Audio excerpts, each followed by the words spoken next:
Hello everyone, I hope you all are good. In this video we are going to learn about cytoskeleton.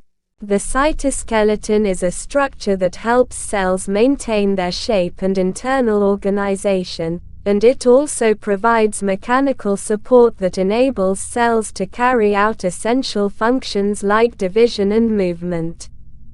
There is no single cytoskeletal component. Rather, several different components work together to form the cytoskeleton.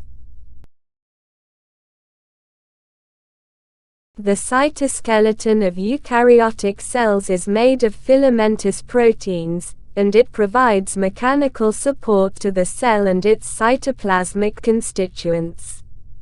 All cytoskeletons consist of three major classes of elements that differ in size and in protein composition.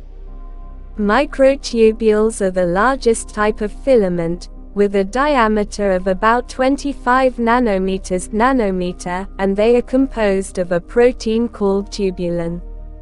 Actin filaments are the smallest type, with a diameter of only about 6 nanometers, and they are made of a protein called actin. Intermediate filaments, as their name suggests, are mid-sized, with a diameter of about 10 nanometers.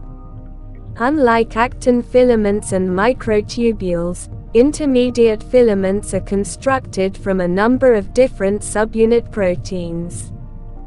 Now look, this is how cell skeleton looks under microscope. Thanks for watching, and don't forget to like, share and subscribe. Keep learning.